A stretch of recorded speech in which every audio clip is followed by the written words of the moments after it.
Ever been curious about the background of your favorite Naraka hero? Perhaps you haven't been able to finish their cultivation, or want to learn about a hero you don't plan to play. Welcome to the Naraka Legends lore series, where we tell the heroic tales of each character verbatim from the in-game chapters. Join us on today's quest as we delve into the history of Akosu, the Rebel Claw. A soldier's path he did abide, while now Akos journeyed on as a fearless beast through valleys wide. Akos who, the boy raised on tiger's milk, has a soul as untamed as the wild. Only the well-being of his hometown could ever bring his heart down. No, I've had enough, Akos laughed, pushing away the bottle. And so have you. He hooked his arms under Zhao's and pulled him up from the dirt. The drunk stumbled, dropping the bottle, then grabbed Akos by the shirt to keep from tumbling over again. "But's a celebration, brother!" he shouted into his companion's ear. "Coin, grain, spirits! They had it, and we grabbed it!" "Yes!"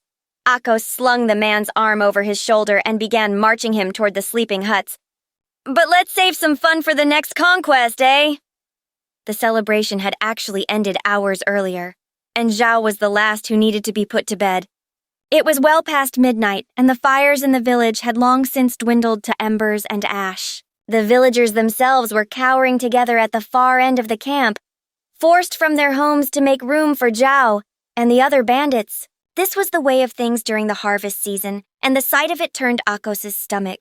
These were his people, at least they had been, still were in his heart. Though he had spent a year in the employ of the bandits, it had only been to infiltrate their ranks and earn their trust. Tonight, finally, his plan would come to fruition. "Worms!" Zhao slurred as they passed the sleeping villagers. "There's those who win and those who whine?" "I know which I am." The man spat, then belched, then keeled over and puked into a bush. "Ugh, I think you're right, brother. It's time for sleep." Akos led him to a hut, pulling up the flap and guiding him inside. Yesterday this had been someone's home. Now, 8 bandits slept on makeshift straw mattresses strewn across the floor. A table had been upturned and shoved against a wall to make room for them. It made the tiger-born warrior simmer with rage. "At last!" the drunk exclaimed as he broke free. He dropped to the ground like a sack of rice, not even bothering to reach for bedding. Akos shushed him, but the other sleeping bandits were as drunk as Zhao, and their snores continued unbroken. "Brother, will you rest now too, or—" The man's eyes were already closing. "Someone has to keep watch, don't they?" Zhao was already snoring. Akos nodded to himself and slipped outside. In the sharp, clear light of the quarter moon, he made his way toward the villagers, and when he arrived, found them wide awake. "Is it time?" whispered one of the older ones. The warrior nodded, and they scrambled to their feet, fully dressed beneath the bedding. "Remember the plan," he said, searching their wide eyes in the darkness. "Move quietly, stay in your squads, and don't act until I shout." The villagers mumbled in agreement as they shuffled into groups of 7 and 8. There were about 40 of them in total, including a few not much older than 10, but their numbers were still a good deal less than those who now slept in their homes. "We don't have strength, or numbers, or any skill with weapons. Surprise is all there is," Akos thought grimly. But they were committed. To die for freedom is a noble death, he reminded himself. "Now get your weapons." The villagers scrambled to a heap of straw. There were wooden planks beneath it and a pit of stashed weapons beneath those. They weren't much to look at. Spears sharpened from bamboo and a few rusty axes and wooden mallets. But there was something for every villager, and so long as their enemy never got a chance to draw their blades, it would be enough. Their weapons collected, the villagers gathered in front of Akos. To his surprise and pride, they had returned in their proper groups, though some of them were trembling. "Fight well, and be brave," he whispered with a nod. And they said of. Each group clustered silently around a different hut. They had practiced this routine many times before. The plan had been a year in the making, and if all went well, the villagers of Cloud Sparrow would finally be free of their unwanted guests. But now comes the hard part, he reminded himself. He waved his hand, and the villagers slipped beneath the flaps, a group for all but one of the 6 huts. The last remained to Akos, who entered alone. "It's fair," he thought, "that if the plan fails, I go down with it.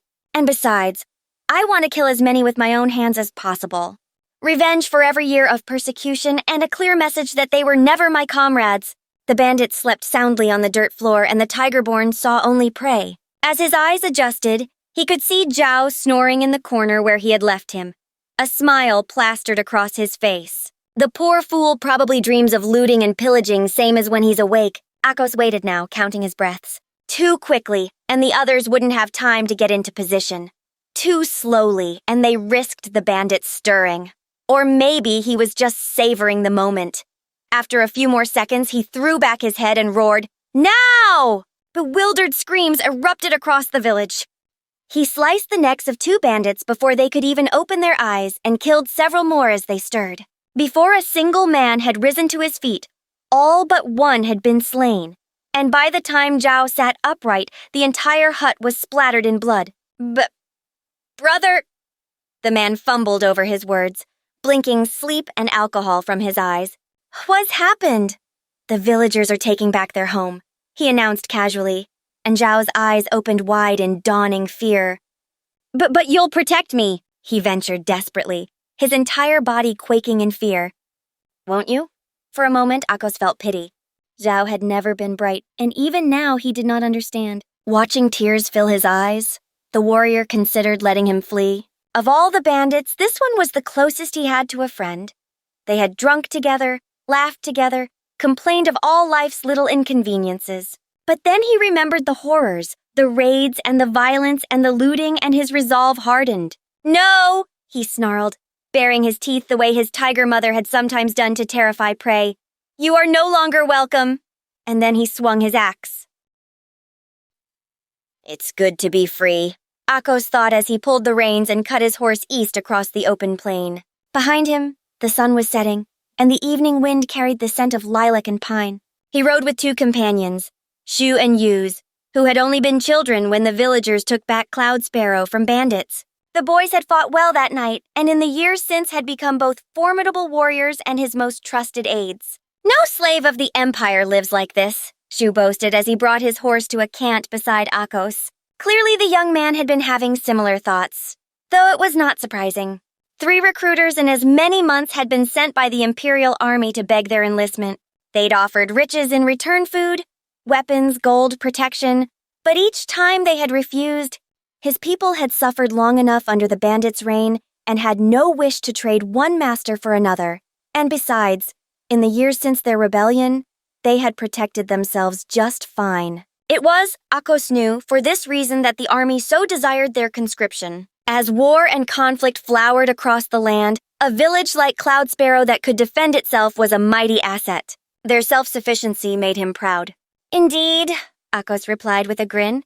"While they fight and die for meters on a map, the whole of the plains belongs to us." They rode for more than an hour, until the dying sun dipped below the trees and winked out of view as darkness spread across the sky. A familiar spot of orange began to glow on the horizon before them.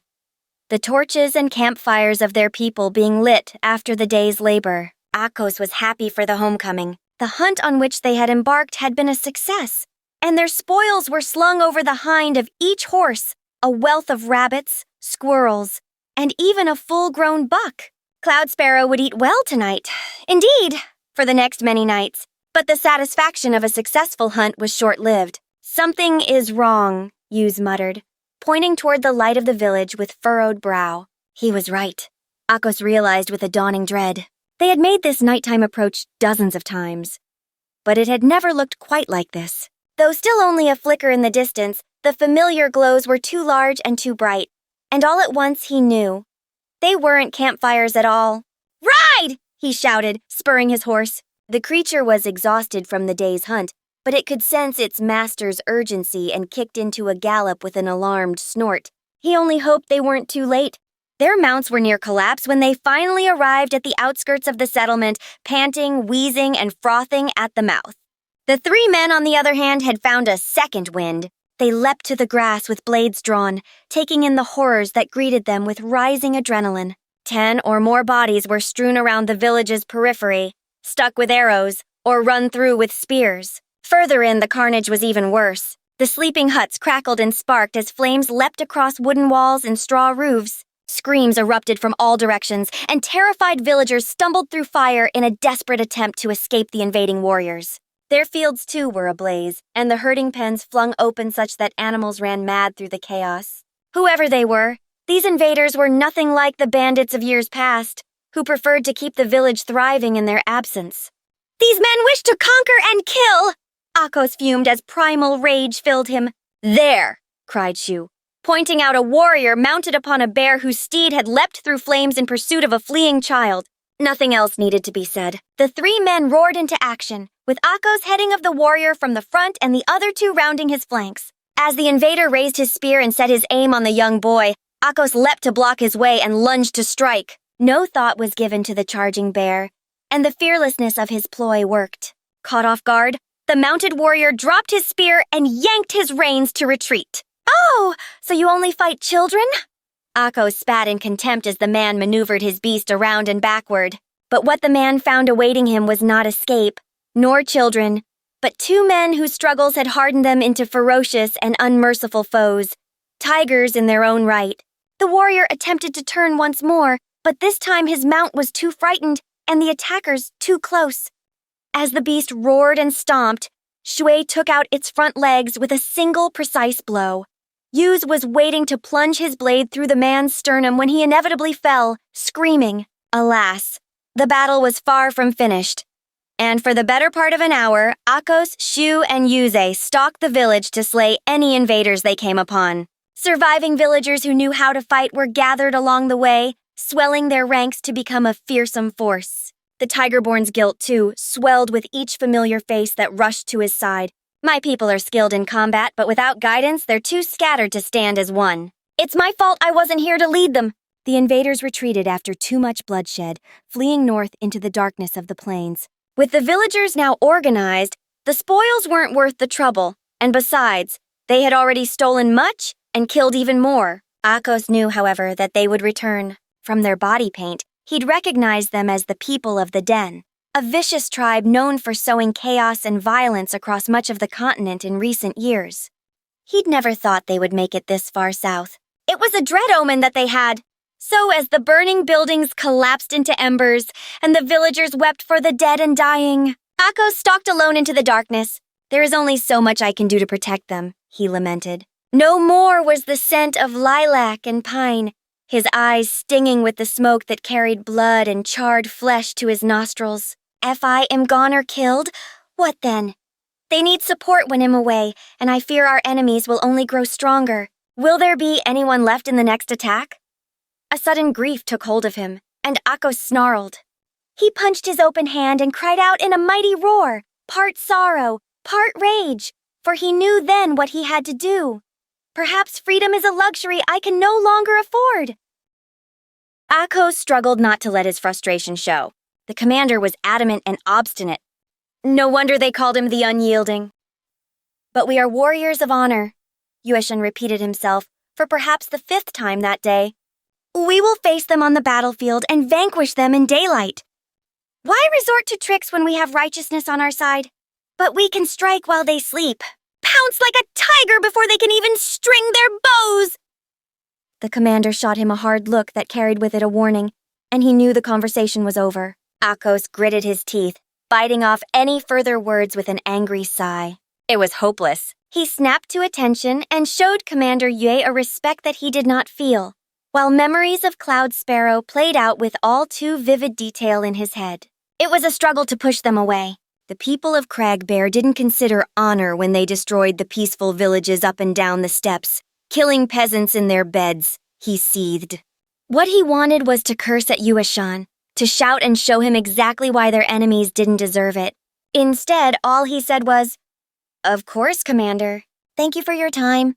Akos' men gawked. They had never seen the rebel claw back down from a fight, and watched in stunned silence as their leader turned on his heels with head held high to march back to his tent.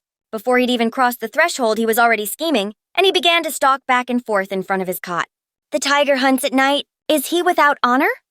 And what is more honorable than avenging one's own people?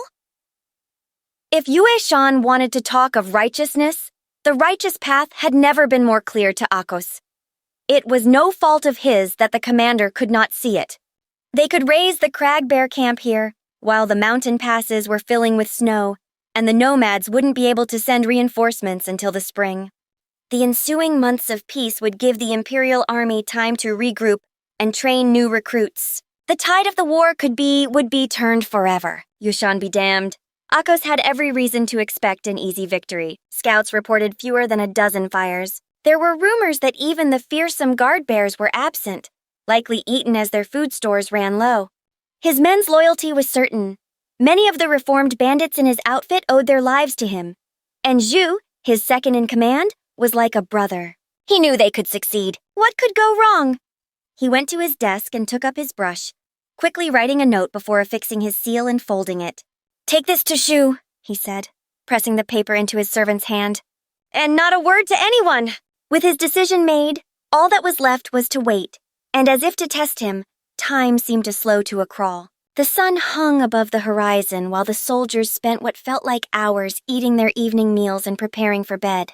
Finally, a deep silence fell over the valley, broken only by occasional snoring. On his signal, Akos' allies began filing silently from their tents, following their leader to the clearing just outside camp where Shu was waiting. The other man greeted them with a grin and a nod, calming their horses with a bag of oats. They rode fast, covering the expanse of grassland separating the two armies in less than an hour. When they arrived, Akos whispered an order, and his band dismounted en masse, walking their horses up a grassy rise to peer down on the sleeping enemy. The cragbear camp was in a shallow depression, a kind of muddy bowl in the earth filed with a few scattered, threadbare tents. Embers still glowed in the camp's central fire. They could just make out the faint outline of bodies. Warriors curled up in the dirt, still wearing their boots and snoring where they'd fallen. Wind howled through the basin, but no bears roared and nobody stirred. It was even smaller than he'd been picturing. This was the war camp of Cragbear? This squalor? The few so-called warriors he could see wore tattered clothes, their faces sunken with hunger. They weren't asleep so much as passed out, no doubt driven to unconsciousness by the disgusting fermented mare's milk their people loved so dearly. At first, Akos couldn't believe his luck. But as he stared down at the sleeping figures, a grim sense of unease crept over him. This was too easy. He had faced the cragbear before, cut them from their war bears, and seen the whites of their eyes as they crossed blades. Nothing about this matched his memories. He couldn't even see their weapons. Unsteadily, he signaled to Shu to take half the men and circle around to the far lip of the bowl. When everyone was in position, he let out a single, half-hearted war whoop. The two commanders charged, galloping ahead as their men streamed down into the sleeping camp. In the end, it was no battle at all. Within seconds, Akos had confirmation that these were not the savage warriors who had snuffed out so many villages with such ease. These were old men and terrified servant boys. Many did not even cry out as they were put under the knife. His men, drunk on their easy victory, cheered and screamed into the night. They pounded their shields with their sword hilts and giddily put their torches to the empty tents. They thought of the accolades they would receive when they returned to Commander Yueshan. Their leader, however, did not share in their celebration. A knot was growing in the pit of his stomach. His horse stomped nervously. It could sense what his men could not, that the courageous rebel claw was afraid.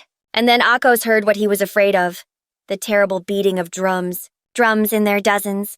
Huge, creaking, rattling war drums booming out from every side along the lip of the depression. All at once, an unbroken line of brilliant light surrounded them as the torches of the warriors waiting in ambush were set alight. Akos's horse reared up with a squeal of fear and he fell into the mud, only narrowly rolling out of the way of his steed's hooves as they crashed back down. His men shouted alarms far too late. The tiger-born warrior hissed a curse, scrambling to his hands and knees while his mind raced for a plan, some way to turn the situation around, some way to secure the victory he'd been so sure of. He raised his head just in time to see a single arrow whistle down and bury itself in Shu's chest. Every thought was dashed. Akos watched, horrified, as the man he called brother slid heavily from his horse. The whites of his wide, terrified eyes gleamed in the torchlight. Shui managed to force a broken smile and croak out a few confused words to his old friend. My brother? Tiger? Born? But then he slumped into the mud with a gurgle of pain. The rebel claw's first instinct was to dive for him, to get him back to camp so that their doctors could tend to him before it was too late. He never got the chance. The sky filled with so many arrows then that Akos couldn't make out the stars. They made a sound like insects maybe, or a flock of birds. Just as the sun had earlier that day, they seemed to hang in the air, waiting, but not for long enough. All at once the swarm of arrows fell upon the camp, and the earth shook with the pounding of hooves. Akos raised his knife in defiance and roared, ready to face the charging horde.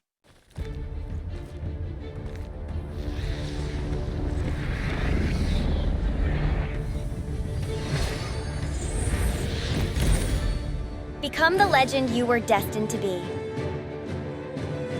If you enjoyed this video, please help grow the channel by liking and subscribing. See you on the battlefield, brave warrior.